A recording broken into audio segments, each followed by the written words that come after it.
Hello. आजच्या टॉपिकमध्ये आपण समवाय चॅप्टर बघणार आहोत. समवाय या चॅप्टरवर आपल्याला एसक्यू येतो. या चॅप्टरवर एलक्यू येत नाही. 5 मार्काचा एसक्यू येतो समवाय या टॉपिकवर.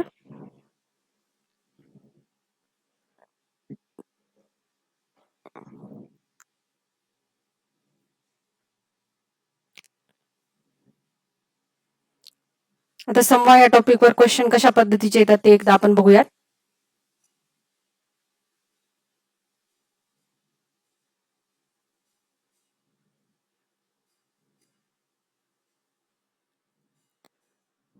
समवाय या टॉपिकवर एसक्यू येत असताना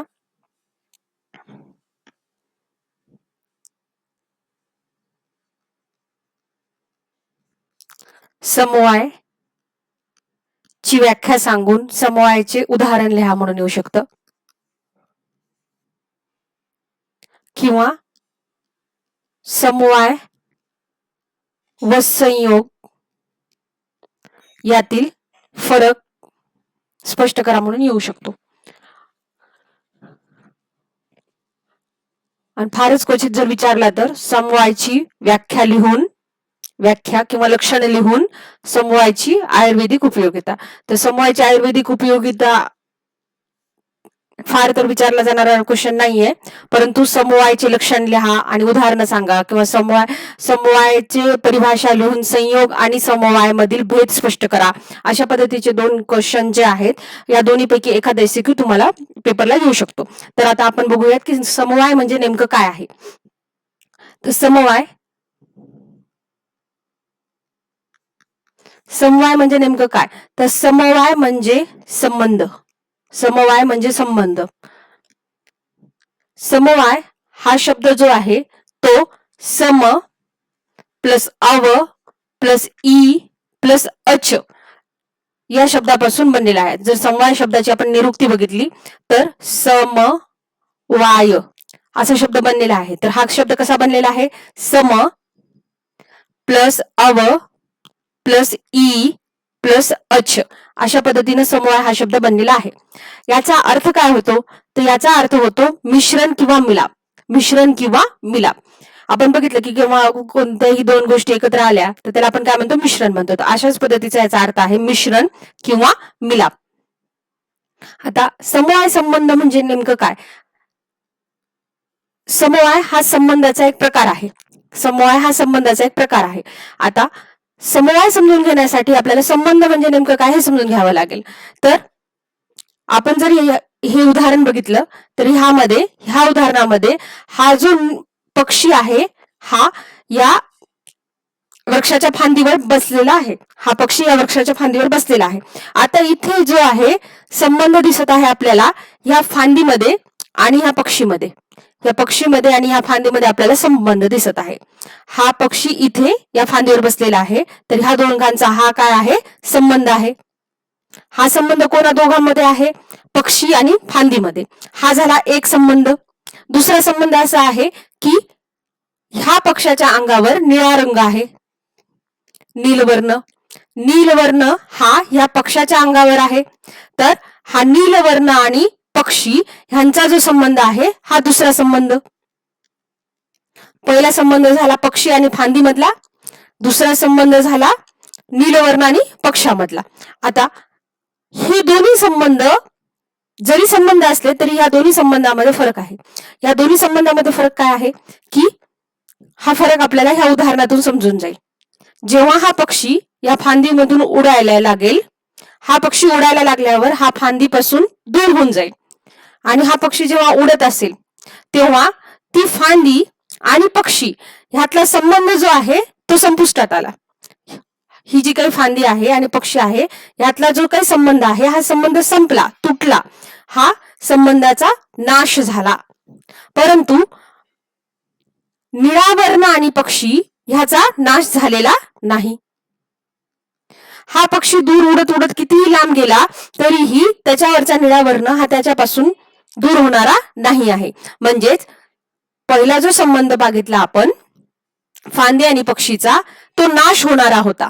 दुसरा जो संबंध आपण बघितला नीलवर्ण आणि पक्षीचा हा नाश न होणारा होता. पहिला संबंध हा अनित्य होता, दुसरा संबंध हा नित्य होता. याचाच अर्थ संबंधाचे दोन प्रकार आहेत, नित्य संबंध आणि अनित्य संबंध. नित्य संबंध आणि अनित्य संबंध. नित्य म्हणजे ज्याचा कधीच नाश होणार नाही असा संबंध. जे काही पक्षाचा वर्ण आहे तो पक्षाचा वर्ण पक्षावरच राहणार आहे, त्याचा कधीही नाश नाही होणार आहे.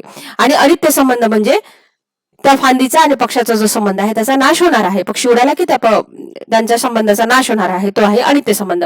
नित्य संबंधालाच म्हणतात समवाय संबंध.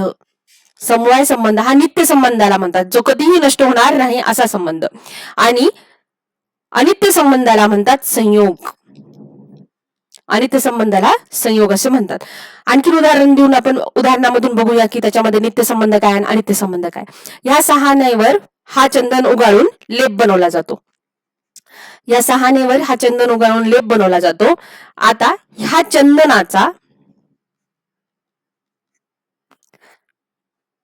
आणि सहान ह्याचा एक संबंध झाला.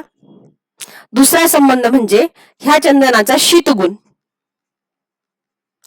ह्या चंदनाचा शीतगुण आणि हा चंदन, किंवा ह्याचा तपकिरी वर्ण आणि चंदन, शीतगुण आणि चंदन हा झाला दुसरा संबंध. आता ह्यातील नित्य संबंध कोणता आहे? शीतगुण आणि चंदन हा नित्य संबंध आहे, हा कधीही नष्ट न होणारा संबंध आहे. आणि चंदन आणि सहान जोपर्यंत लेप बनवत आहे तोपर्यंत चंदन आणि सहानचा संबंध राहणार आहे. लेप बनवणं संपलं की चंदन आणि सहानाचा संबंध संपणार आहे.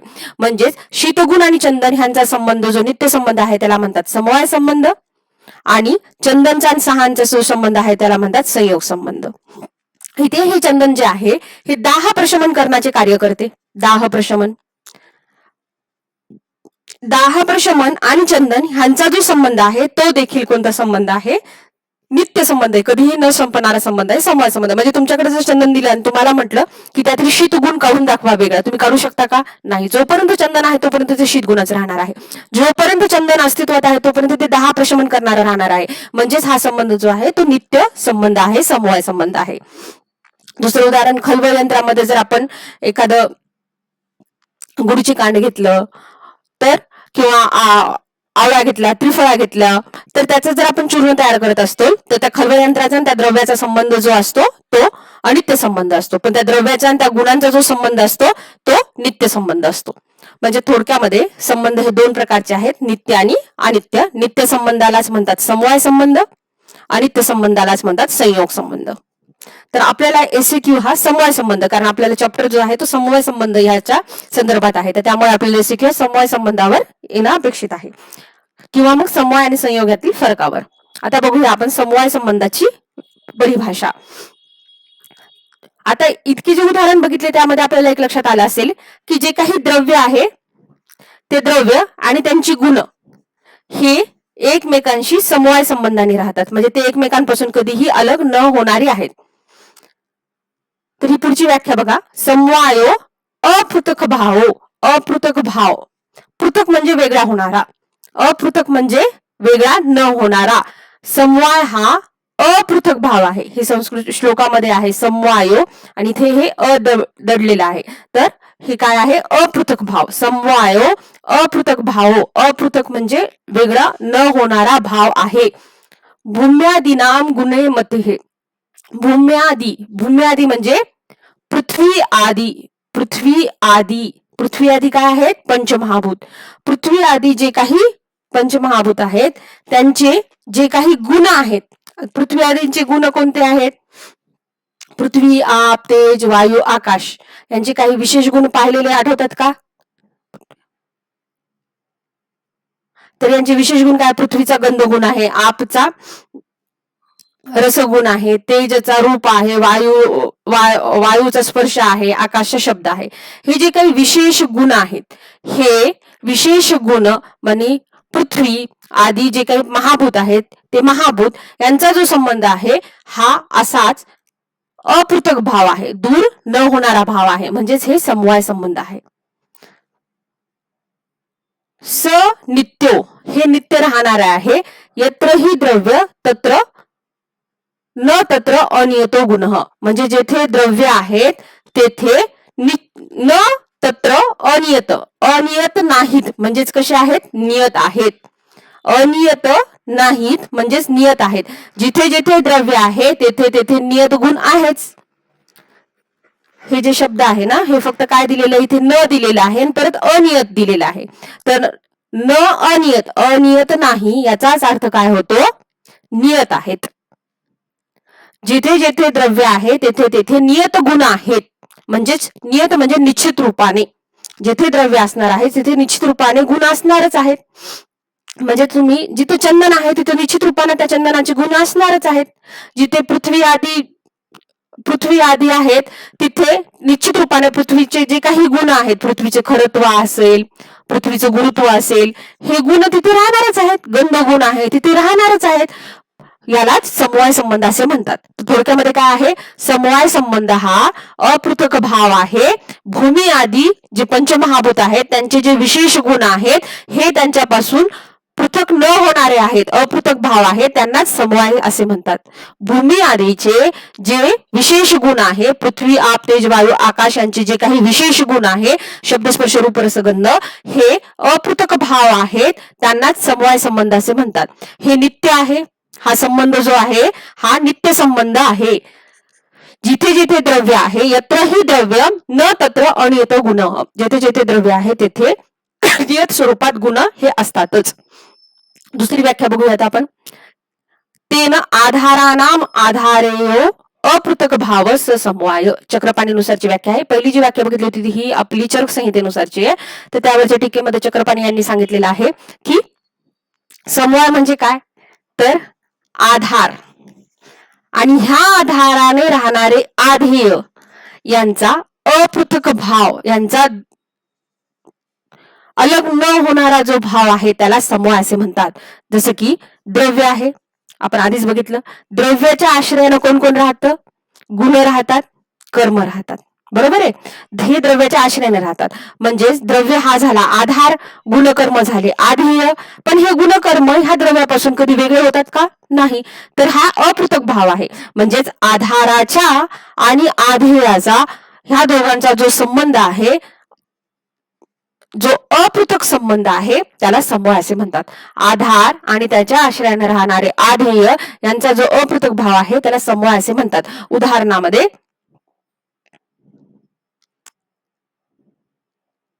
दूध आणि त्याचा गुरुगुण किंवा दूध आणि त्याचे श्वेतवर्ण हा अपृथक भाव आहे. हा कधीही दूर न होणारा भाव आहे.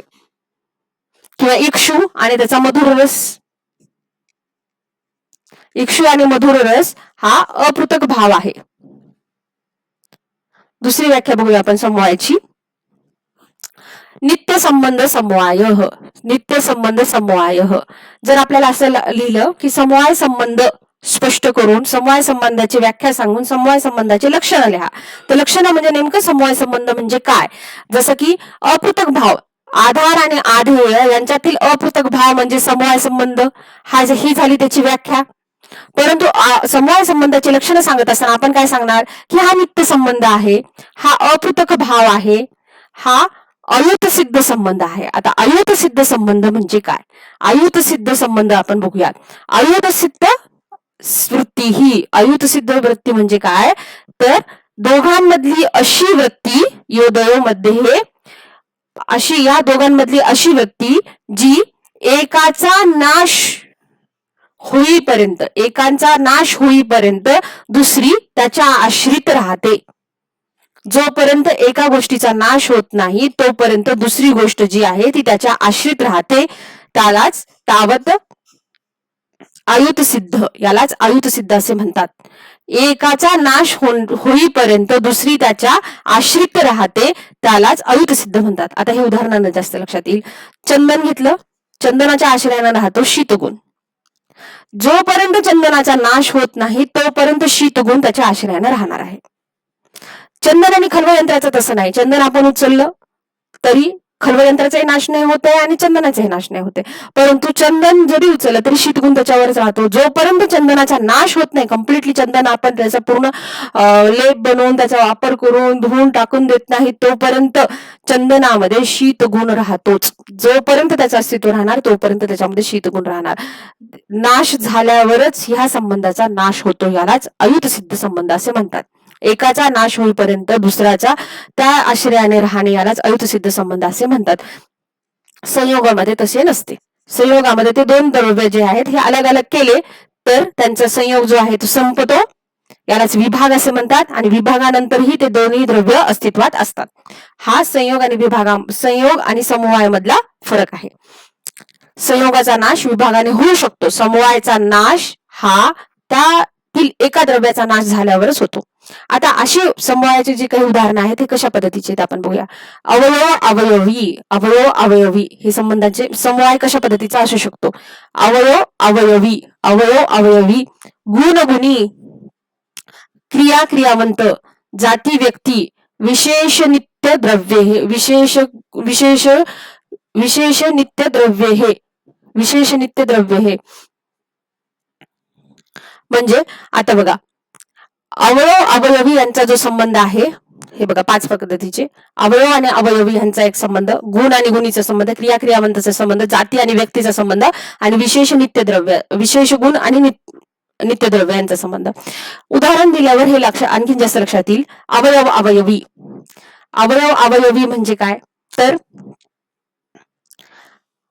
शरीर आणि अवयव ह्यांचा जो संबंध आहे तो म्हणजे अवयव अवयवी. अवयव झाले अवयव आणि अवयवी झालं शरीर.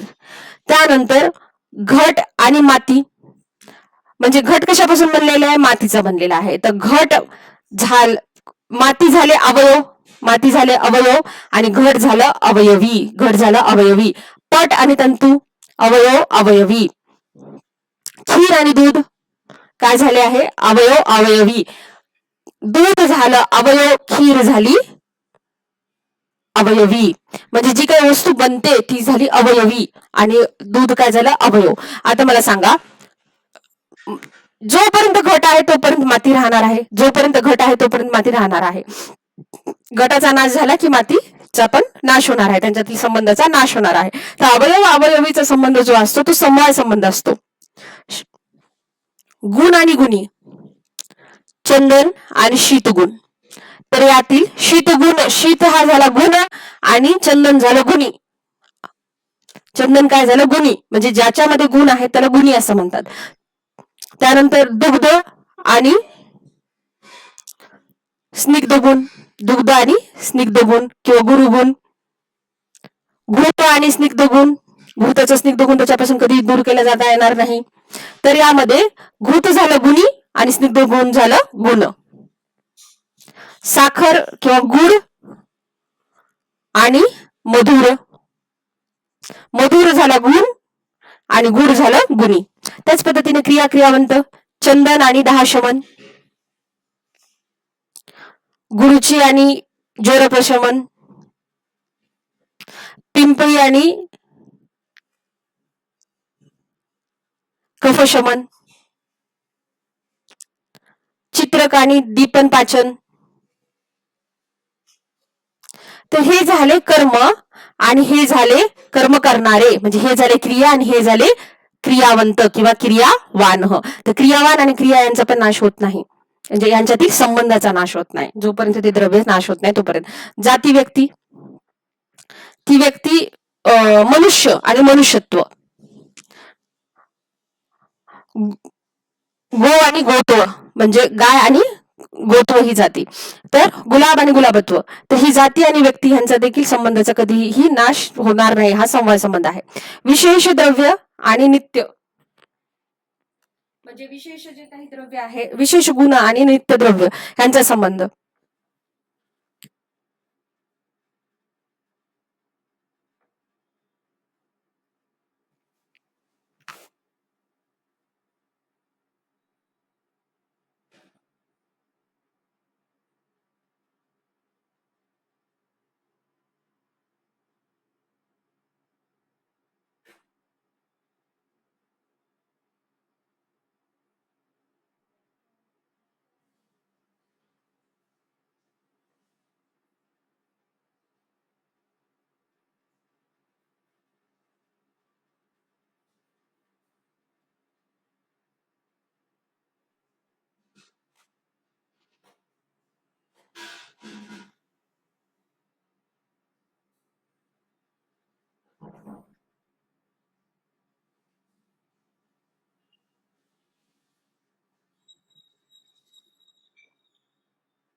हा हॅलो, सॉरी टेक्निकल प्रॉब्लेम होता.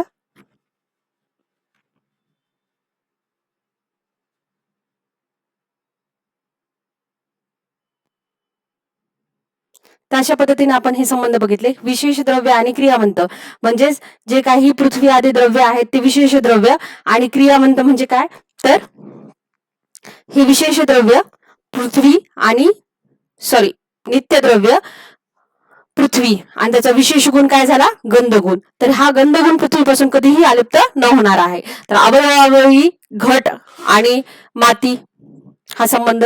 गुणगुणी चंदन आणि शीतगुण. क्रियावंत चंदन आणि 10 प्रशमन. जाती व्यक्ती गो आणि गोत्व जाती, आणि विशेष द्रव्य पृथ्वी आणि गंधगुण. अशा पद्धतीचे हे उदाहरण आहेत. हे संबंध जे आहेत हे कधीही न संपणारे संबंध आहेत.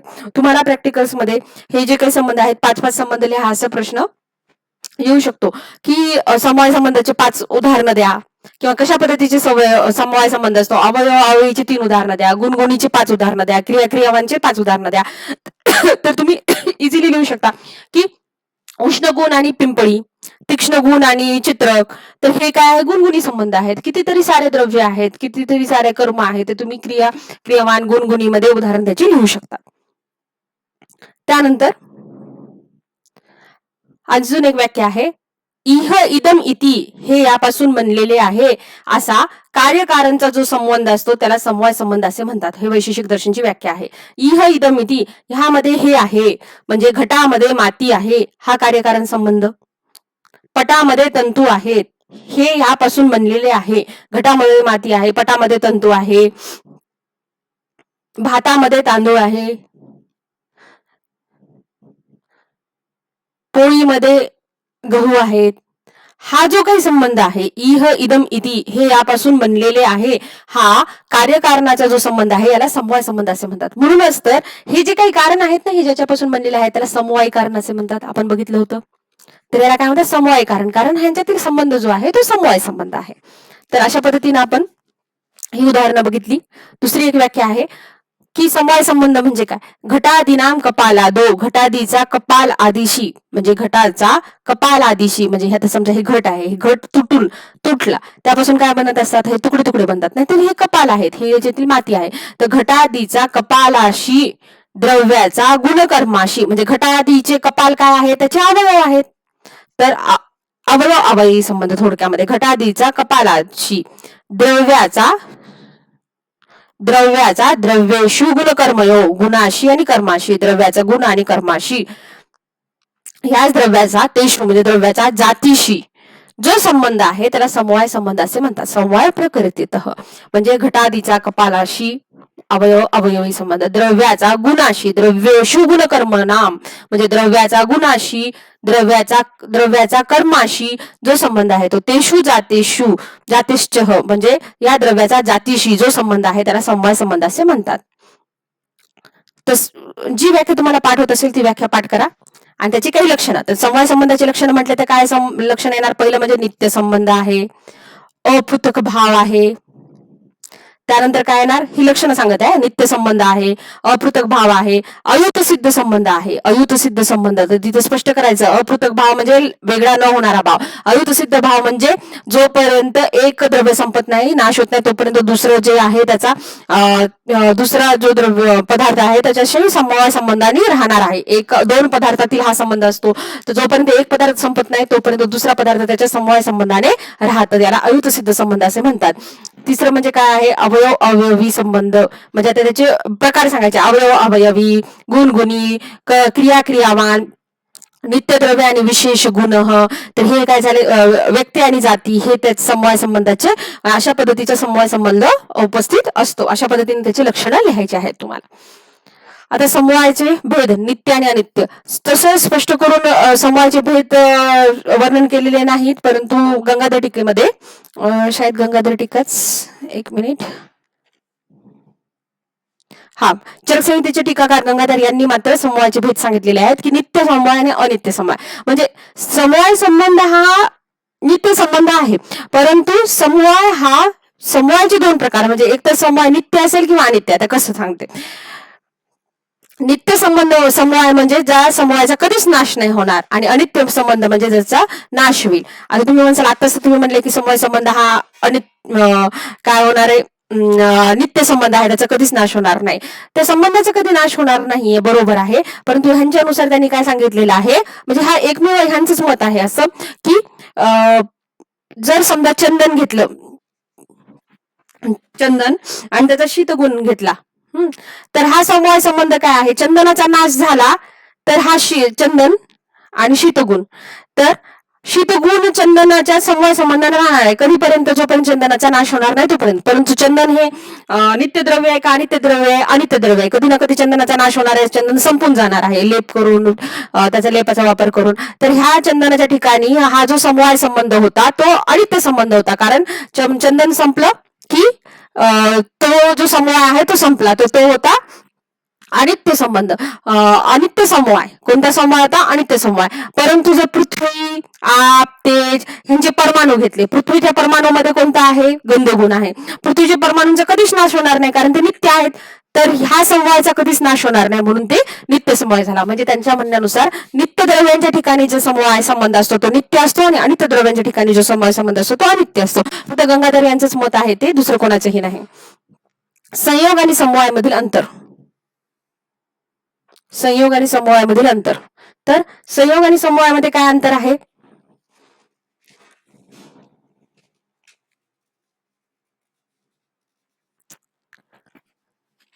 10 मिनिटं. संयोग आणि समूहामधील काय अंतर आहे, तर समूह संबंध हा नित्य संबंध, इथे बघूयात आपण समूह, इथे बघूया संयोग. समूह संबंध हा काय आहे, नित्य संबंध आहे. समूह संबंध हा नित्य आहे, संयोग संबंध हा अनित्य आहे. संयोग संबंध काय आहे, अनित्य आहे. आत्ताच आपण बघितलं. ते समूहाचे 2 प्रकार आहेत, हे फक्त गंगाधर टीकेचं मत आहे, समूह नित्य आणि अनित्य. तर ते फक्त आपण अपवाद म्हणून लक्षात ठेवलेले आहे, की कोणीतरी प्रकार सांगितले तुम्हाला भावाला जर विचारले तर. बाकी तुम्ही हेच फिक्स लक्षात ठेवायचं, समूह हा नित्य संबंध आहे, संयोग हा अनित्य संबंध आहे. त्यानंतर समूह संबंध, आता हे संयोगाला अनित्य का म्हटला, कारण ह्याचा नाश होतो. ह्याचा नाश कशाने होतो, विभागाद्वारे होतो. विभागाद्वारे संयोगाचा नाश होतो. समूह संबंधाचा नाश होत नाही. समूह संबंधाचा नाश होत नाही. आपण बघितलं, फांदी आणि पक्षी यांचा विभाग झाला की फांदीचा आणि पक्षीचा जो संयोग होता त्या संबंधाचा नाश झाला. म्हणजे संयोगाचा नाश विभागाद्वारे होतो, समूहाचा नाश होत नाही. समूहाचा नाश कधी होईल, एकाच द्रव्याचा नाश झाल्यावरच त्याच्या ठिकाणी असणाऱ्या समूह संबंधाचा नाश होणार आहे. म्हणजेच हा अयुत सिद्ध संबंध आहे. काय आहे हा, अयुत सिद्ध संबंध. हा अयुत सिद्ध संबंध नाही. हा अयुत सिद्ध संबंध आहे, हा अयुत सिद्ध संबंध नाही. त्यानंतर आपण बघितलं की समूहाला त्या पदार्थापासून दूर करता येत नाही. त्या पदार्थापासून दूर करता येत नाही, परंतु संयोगाला पदार्थापासून दूर करता येते. म्हणजेच हा अपृथक भाव आहे, अपृथक भाव, आणि हा पृथक भाव आहे. त्यानंतर आपण बघितलं की समवाय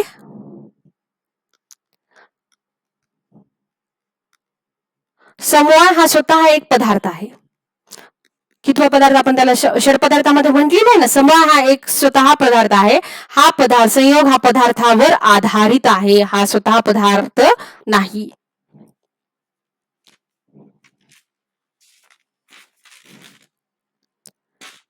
त्यामुळे समूहाला षड पदार्थांपैकी एक म्हटलेला आहे. तर हा षड पदार्थापैकी एक नाही.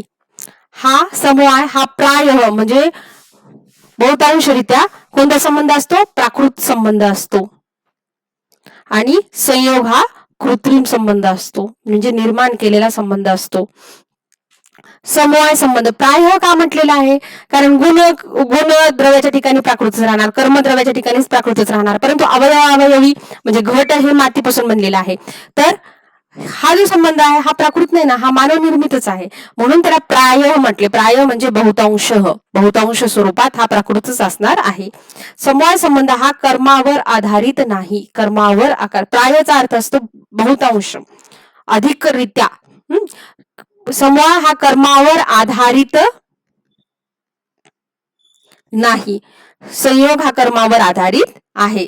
म्हणजे त्या कृत्रिम आहे, तर कर्म घडलं तर त्या कर्माने संयोग घडणार आहे. समवाय हा अतींद्रिय आहे, अतींद्रिय, डोळ्यांना दिसणारा नाही, तर हा इंद्रिय ग्राह्य आहे. उदाहरणार्थ काय आहे? अग्नी आणि त्याचा उष्ण गुण, चंदन आणि शीत गुण, पिंपरी आणि तीक्ष्ण गुण, पिंपरी आणि दीपन पाचन, चित्रक आणि दीपन पाचन, दूध आणि बृहण. तर हे काय आहे? समवाय संबंध आहे. संयोग म्हणजे काय? तर डोळे आणि चष्मा, हात आणि पेन, फांदी आणि पक्षी, खलवयंत्र आणि चंदन, हे जे काही संबंध आहेत ते संयोग संबंध आहे. अशा पद्धतीने आपण समवाय आणि संयोग मधला अंतर बघितला. पहिलं म्हणजे काय? हे नित्य आहे, हा नित्य आहे.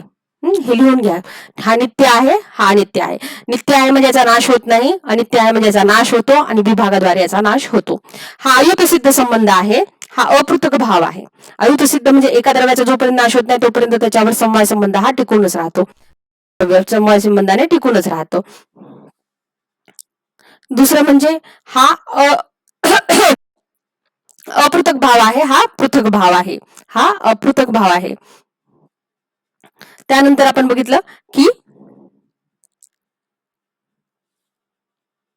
समवाय आणि संयोग मधला काय अंतर बघितलं आपण? समवाय संयोग हा षड पदार्थांपैकी एक आहे, हा स्वतः पदार्थ आहे, हा पदार्थ नाही. हा षड पदार्थांपैकी एक आहे, हा षड पदार्थांपैकी एक नाही. त्यानंतर आपण बघितलं हा पदार्थावर आधारित आहे. त्यानंतर आपण बघितलं की हा प्रायः प्राकृत आहे, प्राय प्राकृत म्हणजे प्राकृत रीतीने निर्माण झालेला हा निर्मित आहे, कृत्रिम आहे. त्यानंतर हा अतिंद्रिय आहे, इंद्रियांना दिसत नाही, आणि हा इंद्रिय ग्राह्य आहे. म्हणजे आपल्याला इंद्रिय ग्राह्य संयोग हा जो आहे तो इंद्रियांनी दिसतो. उदाहरणार्थ आपण बघितलं की अग्नी आणि उष्ण गुण, चंदन आणि 10 प्रशमन कर्म, गाय आणि गोत्व जाती, पिंपळी आणि उष्ण स्वभाव, तीक्ष्ण गुण, दीपन पाचन, हे काय आहे? समवाय आहे. आणि संयोग म्हणजे खलवयंत्र आणि पिंपळी, डोळे आणि चष्मा, हात आणि पेन, फांदे आणि पक्षी, हे काय झाले? संयोगाचे उदाहरण झाले. अशा पद्धतीने आपण संयोग आणि समवाय बघितला आहे. समवाय संबंधाचा आयुर्वेदात महत्व. समवाय संबंधाचं आयुर्वेदामध्ये महत्व जर आलं तर आपण असं लिहू शकतो की आपण ज्याची चिकित्सा करतो तो चिकित्सा अधिकृत पुरुष. काय व्याख्या सांगितली? चिकित्सा अधिकृत पुरुष. चिकित्सा अधिकृत पुरुष किती धातूंचा बनलेला आहे? षड धातूंचा बनलेला आहे. षड धातू कोणते कोणते? पंचमहाभूत आणि चेतना. याला चिकित्सा अधिकृत पुरुष का म्हणतात किंवा कर्मपुरुष का म्हणतात? कारण जी काही चिकित्सा आहे ही आपण पंचधातूचा विचार करून करतो किंवा आत्मा ह्याचा विचार करून करतो. तर पंचधातू, पंचमहाभूत आणि चेतना ह्या षडधातूंपासून जो पुरुष बनलेला आहे त्याची आपण चिकित्सा करतो, म्हणून त्याला चिकित्सा अधिकृत पुरुष किंवा कर्मपुरुष असे म्हणतात. आणि हा जो कर्मपुरुष आहे हा चिकित्सा अधिकृत पुरुष आहे, ह्यालाच समवायी पुरुष. त्या व्याख्येमध्येच लिहिलेलं आहे की पंचमहाभूत आणि शरीर यांच्या समवायाने, शरीरी म्हणजे पंचमहाभूत आणि आत्मा यांच्या समवाय संबंधाने जो पुरुष बनतो त्याला षडधात्वात्मक पुरुष किंवा चिकित्सा अधिकृत पुरुष किंवा कर्मपुरुष असे म्हणतात. म्हणजे हा जो पुरुष बनलेला आहे तो कोणत्या संबंधाने बनलेला आहे? समवाय संबंधानं. म्हणजे ज्याची आपण चिकित्सा करतो तो पुरुष समवाय संबंधानं बनलेला आहे. समवाय संबंध म्हणजे कोणते कोणते, कशा कशाचा समवाय संबंध? पंचमहाभूत आणि आत्मा यांचा समवाय संबंध. त्यानंतर आपण जी आयुर्वेदाची व्याख्या करतो त्या आयुर्वेदाच्या व्याख्यामध्ये त्यांनी सांगितलेलं आहे, चरक संहितेच्या सूत्रस्थानाच्या 30व्या अध्यायामध्ये एक व्याख्या आलेली, 30व्या व्याख्यामध्ये, की जे काही आयुष्यकर आणि अनायुष्यकर द्रव्य आहेत, अनायुष्यकर द्रव्य आहेत, त्या द्रव्यांची जी काही गुण आणि कर्म आहे त्या कर्मांचा, गुणकर्मांचा अभ्यास करणं म्हणजेच आयुर्वेदाचा अभ्यास करणं म्हणजेच आयुर्वेद आहे. आयुर्वेद म्हणजे दुसरं तिसरं काही नसून जी आयुष्यकर द्रव्य आहेत आणि अनायुष्यकर द्रव्य आहेत त्या द्रव्यांच्या गुण आणि कर्मांचा अभ्यास करणं होय. आयुष्यकर द्रव्य म्हणजे आयुष्य वाढवणारी द्रव्य, अनायुष्यकर द्रव्य म्हणजे आयुष्य घटवणारी द्रव्य. ही जी काही द्रव्य आहेत म्हणजे हितकर द्रव्य आणि अहितकर द्रव्य, ह्या द्रव्यांच्या गुणकर्मांचा अभ्यास करणं, गुणकर्मांचा विचार करणं ह्याच म्हणजेच आयुर्वेद आहे. त्याच्यामध्ये ह्या गुणकर्माची माहिती दिलेली आहे. मग ही गुण आणि कर्म आपण बघितलं, जी काही चिकित्सा आहे ती आपली द्रव्यावर आधारित आहे, मग ती आहार द्रव्य असतील किंवा औषधी द्रव्य असतील. तर जी काही चिकित्सा करतो आपण गुणकर्माचा विचार करूनच करतो आणि ही गुणकर्म ह्या द्रव्यावर समवाय संबंधानेच राहतात. म्हणजे आपली जी काही चिकित्सा आहे ही समवाय संबंधाशिवाय शक्यच नाही. ठीक आहे. तर हा झाला समवाय संबंधाचा दुसरा महत्व. जसं की आपण पिंपळी वापरली कफशमनासाठी. पिंपळी का बरं वापरली? कारण पिंपळीमध्ये उष्ण तीक्ष्ण गुण आहेत. कफशमन करण्याचं कर्म आहे, कफशमन करण्याचं कर्म आहे, उष्ण तीक्ष्ण गुण आहेत आणि हे सर्व ह्या पिंपळीवर समवाय संबंधानेच राहतात. तर समवाय संबंधाशिवाय आपण चिकित्सा करू शकत नाही. जर आपण भ्रूण करायचं असेल, आहार द्रव्य दिले दूध, तर गुणगुणात्मक भ्रूण कर्म करणारं दूध दिलं आपण. समजा तसेच व्याधीसाठी पण निदान जे आहेत, निदान आपण ठरवतो. तर निदान म्हणजे हेतू. हेतू आपण कशावरून ठरवतो की त्यांनी जे काही आहार घेतला त्या आहाराची गुण आणि कर्म कशी होते. जसं की त्यांच्यामध्ये अभिषंध दिसत आहे, तर अभिषंधी गुणाचे दहीचं सेवन आहे का बाबा. मग दही ही अभिषंधी गुणाची आहे किंवा अभिषंध निर्माण करणारी आहे. तर अभिषंध हे जे काही आहे ते दह्यावर समवाय संबंधाने राहते. बरोबर आहे. तर अशा पद्धतीनं समवाय संबंधाने काय राहतं त्याच्यावरून आपण निदान ठरवतो.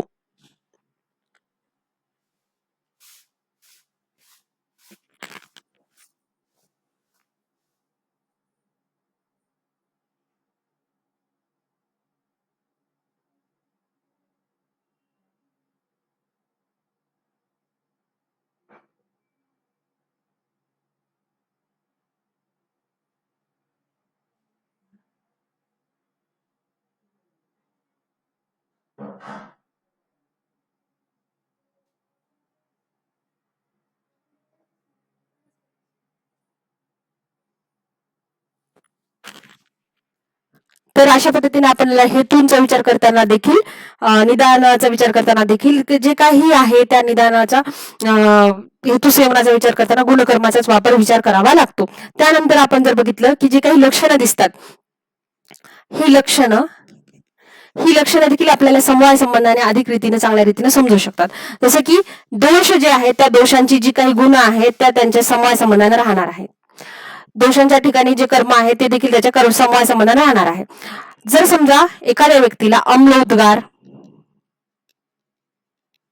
दाह, जळजळ, उरदाह, छातीमध्ये जळजळ होते, मूर्छा ही लक्षणं दिसत असतील, तर ही अम्ल गुण, हा उष्ण गुण, हा मूर्छा जे आहे त्या तीक्ष्ण गुण, हा कोणत्या दोषांच्या समवाय संबंधाने राहतं. पित्त दोषाच्या समवाय संबंधाने राहतं. म्हणजेच लक्षणं जर दिसली तर त्याच्या समवाय संबंधानं कुठला दोष वाढलेला असेल ह्याचा आपल्याला अनुमान लावता येतो.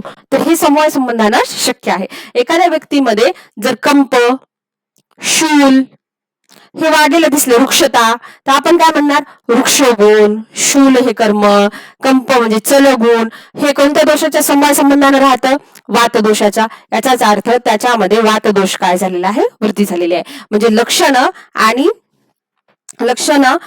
जो काही दोष आहे तर त्या दोषाची गुणकर्म ह्यांचा विचार करून आपण कोणता दोष वाढलेला आहे हे सांगू शकतो. आणि हे कशामुळे काय शक्य आहे, कारण गुणकर्म हे दोषांच्या समवाय संबंधाने राहतात. त्यामुळे एखाद्या औषधी कल्प बनवत असताना देखील आपण कुठली द्रव्य वापरायची ते त्या द्रव्याच्या गुणकर्मावरूनच ठरवतो.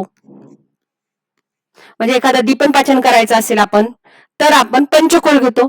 पंचकोल का घेतो, कारण याच्यामध्ये चव्य चित्रक, सुंठ, मिरी, पिंपळी, चव्य चित्रक हे जे काही पंचद्रव्य आहेत हे तीक्ष्ण उष्ण गुणांची आहेत. आणि हे तीक्ष्ण उष्ण गुण जी आहेत ही यांच्यामध्ये समवाय संबंधाने राहतात.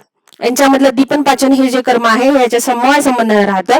म्हणजेच कल्प करताना देखील आपण समवाय संबंधानेच द्रव्य जे काही गुणकर्म आहे त्याच्यानुसार द्रव्याचा निवड करतो. याच्या ठिकाणी ही समवाय संबंध आवश्यक आहे. आणि पूर्ण जी चिकित्सा आहे ती अशा पद्धतीने समवाय संबंधावरच अवलंबून आहे.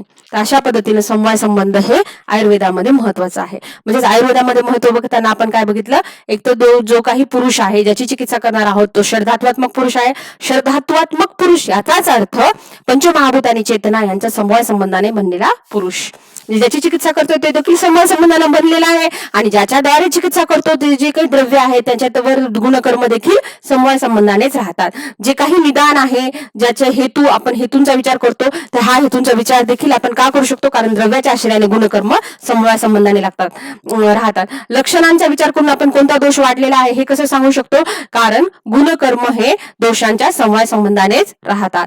कल्प बनवताना देखील आपण द्रव्यांची निवड ही गुणकर्मांच्या आधारे करतो आणि गुणकर्म हे द्रव्यांच्या आधारे समवाय संबंधानेच राहतात. कल्प बनवणं किंवा चिकित्सा युक्तियुक्त चिकित्सा करताना कारण आपण समवाय संबंधाचा विचार करूनच, गुणकर्माचा विचार करूनच चिकित्सा करतो. अशा पद्धतीनं आयुर्वेद समवाय संबंधावरच आधारित आहे. अशा पद्धतीने आपला समवाय संबंध जो आहे तो पूर्णतः संपलेला आहे. याच्यावर एसएक्यू येतो, समजा आला तर एखादा एमसीक्यू येऊ शकतो आणि एसएक्यू येऊ शकतो.